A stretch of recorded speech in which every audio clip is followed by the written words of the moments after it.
Subscribe करें और देखें एक दिल दहला देने वाली हॉरर स्टोरी। बिना घबराए बेल आइकन प्रेस करना ना भूलें। अवनी और मानस एक शांत इलाके में खरीदे गए अपने नए आलीशान घर में रहने के लिए आ गए।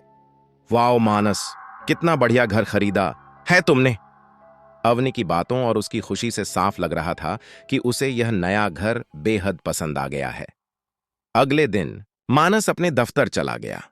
अवनी घर में अकेली थी और अपने लिए किचन में कुछ खाने की तैयारी कर रही थी।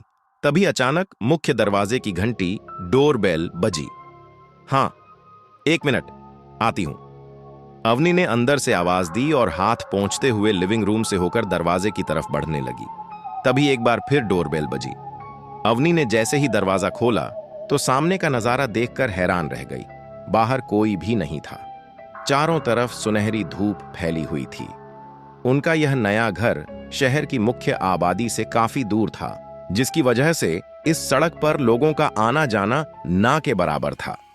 अवनी ने हिम्मत करके 2 कदम बाहर बढ़ाए और आसपास नजरें घुमाईं, पर दूर दूर तक कोई इंसान दिखाई नहीं दिया।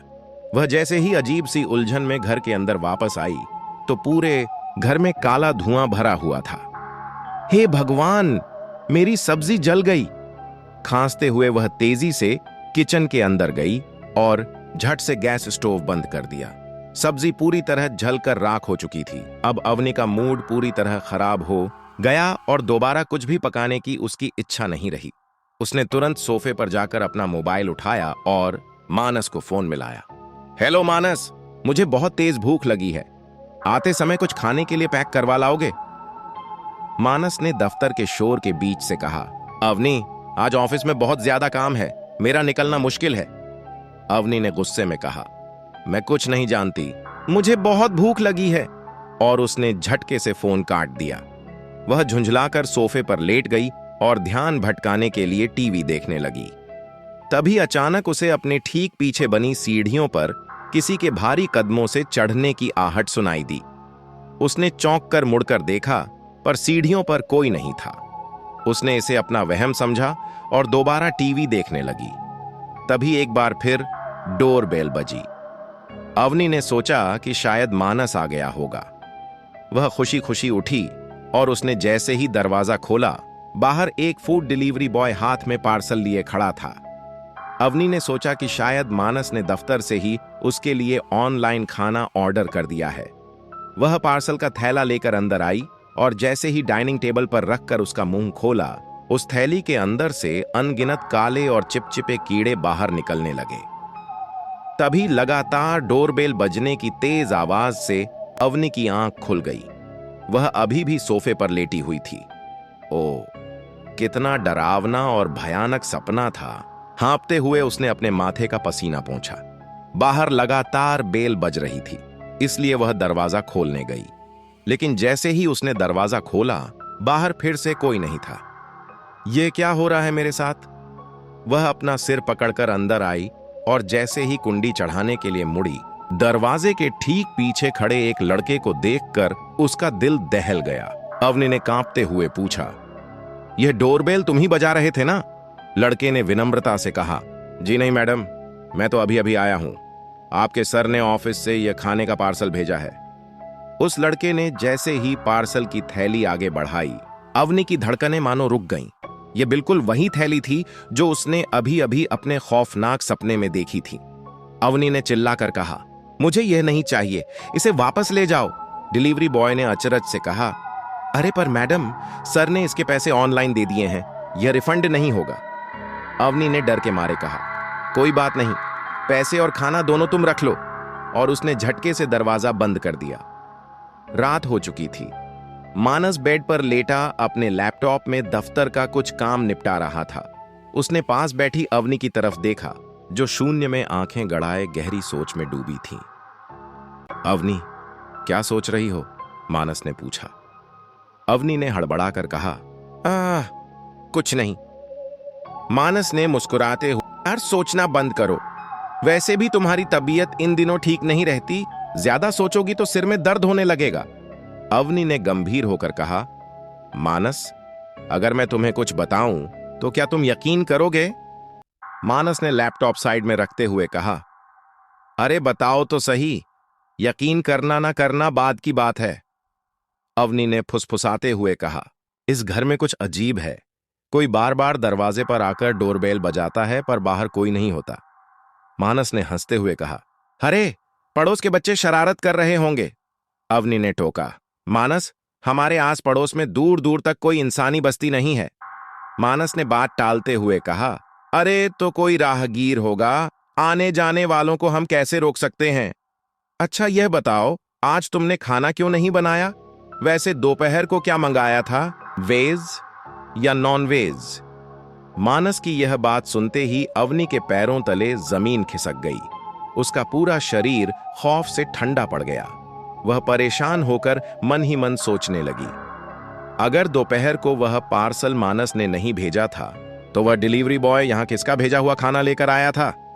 वह बिना कुछ बोले दूसरी तरफ मुंह करके बेड पर लेट गई। उसे समझ आ गया था कि जब से वे इस वीरान घर में आए हैं कुछ बहुत भयानक घटित हो रहा है। रात के करीब 2 बजे होंगे। अचानक अवनी की नींद खुल गई। पूरे कमरे में नाइट लैंप की हल्की पीली रोशनी फैली हुई थी। लेटे लेटे अवनी की नजर छत पर धीरे धीरे घूम रहे सीलिंग फैन पर टिक गई। उसके दिमाग में दोपहर की वही डरावनी बातें घूम रही थीं कि तभी अचानक उस चलते हुए सीलिंग फैन के बीच में से एक गाढ़ी काली परछाई धीरे धीरे नीचे की तरफ उभरने लगी। अवनी ने जब गौर से देखा तो वह परछाई हवा में ही एक इंसानी रूप लेती नजर आई। अवनी के दिल की धड़कनें बेकाबू होने लगीं। उसने मानस को जगाने के लिए अपना हाथ उठाना चाहा, पर उसका पूरा जिस्म मानो पत्थर का हो चुका था। वह अपनी एक उंगली तक नहीं हिला पा रही थी। स्लीप पैरालिसिस की स्थिति में उसने अपनी तिरछी नजरों से बगल में सोए मानस को देखा, जो बेखबर सो रहा था। अवनी ने दोबारा ऊपर छत की तरफ देखा तो उसका कलेजा कांप उठा। उस सीलिंग फैन पर बैठी वह डरावनी काली परछाई अपनी धधकती हुई लाल आंखों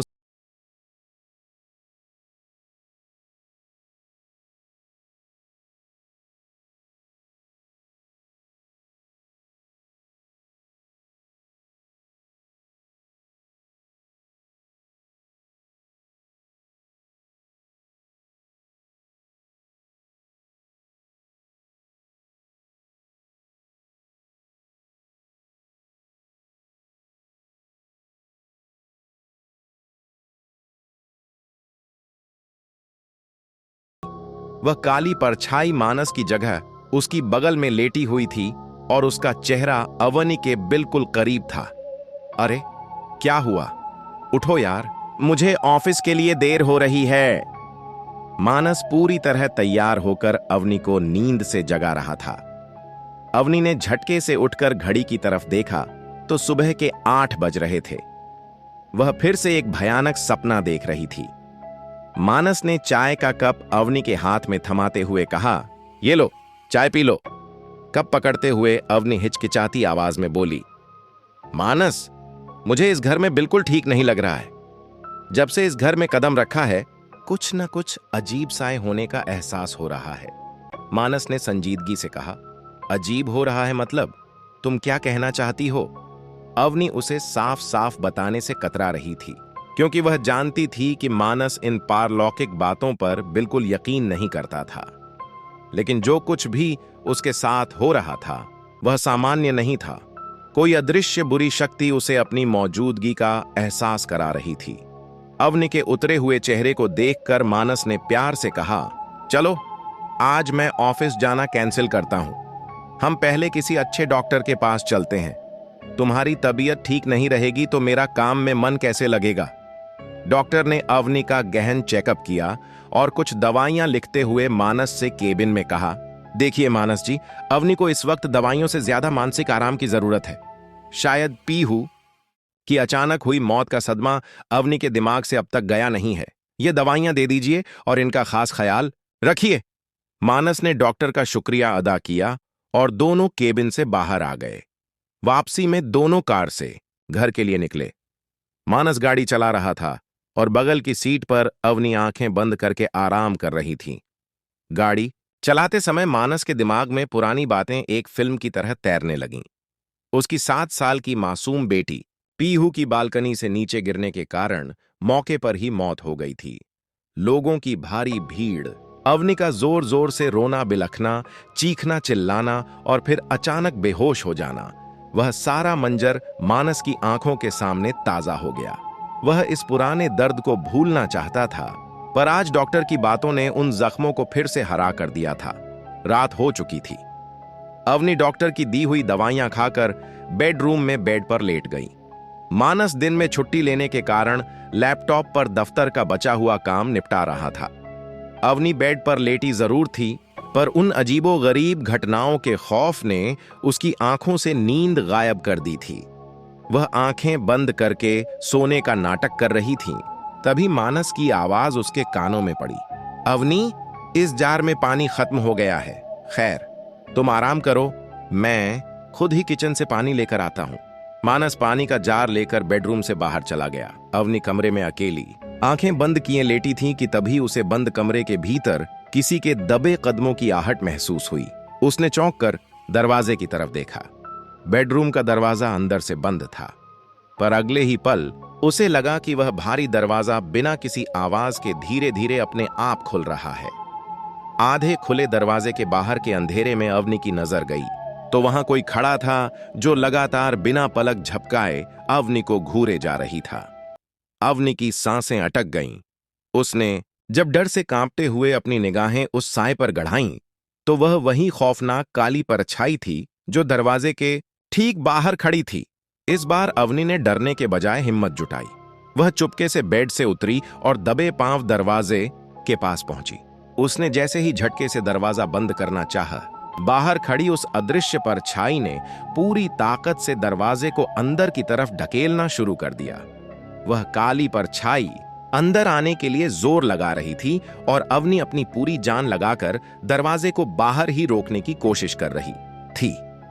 इसी कशमकश में अवनी का पैर पास ही पड़ी एक भारी लोहे की रॉड से टकराया। उसने बिना सोचे समझे उस लोहे की रॉड को हाथ में उठा लिया। तब तक उस काली परछाई ने दरवाजे को धक्का देकर अंदर प्रवेश कर लिया था।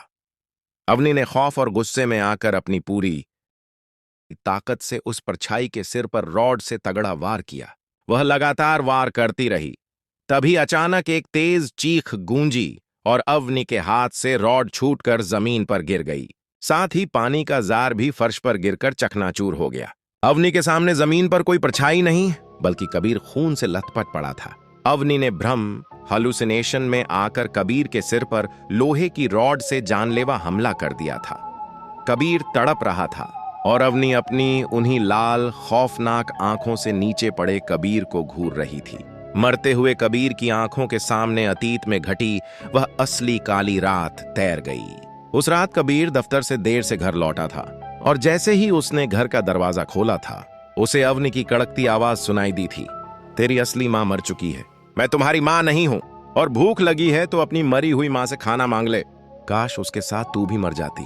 अवनी अपनी 7 साल की सौतेली बेटी पीहू पर बेरहमी से चिल्ला रही थी। मासूम पीहू की नजर जैसे ही दरवाजे पर खड़े अपने पापा पर गई, वह फूट फूट कर रोती हुई दौड़कर कबीर के पैरों से लिपट गई थी। पापा, मुझे भूख नहीं लगी है, मुझे खाना भी नहीं चाहिए, बस मेरी सच्ची मम्मा मुझे लौटा दो। कबीर चुपचाप अपनी मासूम बेटी की बातें सुनता रहा था, पर वह अपनी इस कड़क पत्नी के आगे कुछ नहीं बोल पाया। लेकिन कोई और था जो खिड़की के बाहर से यह सब देख रहा था। वो थे अस्पताल के वार्ड बॉय रहीम चाचा, जो उस वक्त वहां से गुजर रहे थे। अगले दिन जब कबीर हमेशा की तरह ऑफिस गया हुआ था, पीहू टेरेस छत पर अकेली खेल रही थी। अवनी पास ही रस्सी पर गीले कपड़े सुखाने के लिए टांग रही थी। तभी अवनी की क्रूर नजरें उस अकेली बच्ची पर गईं और उसने मौका पाकर पीहू को छत से नीचे ढकेल दिया। पीहू को छत से नीचे गिरते हुए पड़ोस में मौजूद रहीम चाचा ने अपनी आंखों से देख लिया था। रहीम चाचा तुरंत दौड़कर आए और लहूलुहान पीहू को अपनी बाहों में उठाकर पास के अस्पताल की तरफ भागे। कबीर को जब दफ्तर में फोन आया तो वह भागता हुआ अस्पताल पहुंचा। वहां अवनी पहले से मौजूद थी और कबीर को देखते ही जोर जोर से रोने का नाटक करने लगी। कबीर, हमारी पीहू खेलते खेलते छत से नीचे गिरकर हमें छोड़कर चली गई। इतना कहकर अवनी ने बेहोश होने का ढोंग किया। कबीर अंदर से समझ चुका था कि पीहू खेलते हुए खुद नहीं गिरी, बल्कि अवनी ने ही उसे रास्ते से हटाया है, पर वह चुप रहा। तभी अस्पताल के डॉक्टर साहब ने केबिन में आकर कबीर से हिचकिचाते हुए कहा था, कबीर जी, हम आपसे माफी मांगना चाहते हैं। आपकी बेटी की डेड बॉडी अस्पताल के मुर्दा घर से रहस्यमयी तरीके से गायब हो गई है। दरअसल अवनी ने अपने जुर्म को दबाने के लिए डॉक्टर को भारी भरकम रकम रिश्वत दी थी ताकि लाश गायब करके मामला ही रफा दफा कर दिया जाए। जमीन पर पड़े कबीर की आंखों के सामने यह पूरा सच तैर गया। उसके सिर से लगातार खून बह रहा था और तभी एक आखिरी पल के लिए उसे अवनी के चेहरे के पीछे अपनी मृत बेटी पीहू का साया मुस्कुराता हुआ नजर आया और कबीर ने हमेशा के लिए अपनी आंखें बंद कर लीं। कुछ दिनों बाद अवनी को अपने ही पति की हत्या के इल्जाम में गिरफ्तार कर लिया गया, पर अपनी सौतेली बेटी की हत्या के गहरे अपराध बोध और लगातार होने वाले मानसिक भ्रम के कारण उसकी दिमागी हालत पूरी तरह विक्षिप्त हो चुकी थी। मेडिकल जांच के बाद कोर्ट के आदेश पर उसे पुलिस की निगरानी में एक मेंटल हॉस्पिटल पागल खाने भेजा जा रहा था। जब दो पुलिस कर्मचारी अवनी को गाड़ी की तरफ ले जा रहे थे तो उन्हें देखकर बाहर खड़े पुलिस इंस्पेक्टर ने गहरी सांस लेते हुए डॉक्टर से कहा, बड़ा अजीब और बुरा मामला है। कुछ दिन पहले बेचारी की मासूम बेटी छत से गिरकर मर गई, जिसकी लाश आज तक नहीं मिली, और अब इस सदमे में इसने अपने ही पति की जान ले ली। पूरी तरह पागल हो चुकी है बेचारी। वैसे डॉक्टर साहब, उस छोटी बच्ची की लाश का कुछ पता चला क्या? डॉक्टर ने नजरें चुराते हुए कहा। देखिए इंस्पेक्टर साहब, ये तो पुलिस का काम है, जांच चल रही है, उम्मीद है जल्द पता चलेगा। इतना कहकर डॉक्टर अपनी कार की तरफ बढ़ गए। तभी रास्ते में खड़े अपने पुराने कर्मचारी की तरफ देखते हुए डॉक्टर ने धीरे से कहा, रहीम चाचा, आपका यह एहसान मैं जिंदगी भर नहीं भूलूंगा। अगर उस रात आपने समय रहते मुझे इस क्रूर औरत की असलियत नहीं बताई होती तो आज। डॉक्टर आगे कुछ बोलते, तभी उनके मोबाइल की रिंगटोन बजी। डॉक्टर ने फोन रिसीव किया। उनकी पत्नी ने घर से वीडियो कॉल किया था और वह बेहद खुश नजर आ रही थीं। हेलो अजी, सुनिए, आज इसने मुझे पहली बार मम्मा कहकर पुकारा। हमारी खुद की कोई औलाद नहीं थी, पर अब भगवान से कोई शिकायत नहीं है।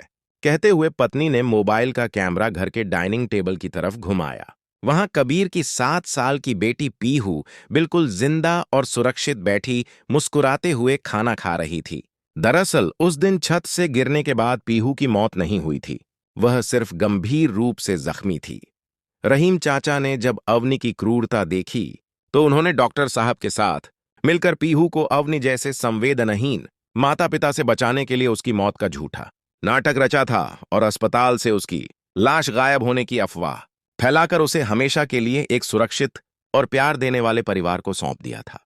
अवनी को उसके कर्मों की सजा मिल चुकी थी और पीहू को एक नया जीवन। अगर यह सस्पेंस और रोंगटे खड़े कर देने वाली कहानी आपको पसंद आई हो, डार्क नाइट स्टोरीज को फॉलो करें, हमारे इंस्टाग्राम और फेसबुक पेज को जरूर लाइक करें और दोस्तों चैनल को सब्सक्राइब करना बिल्कुल ना भूलें।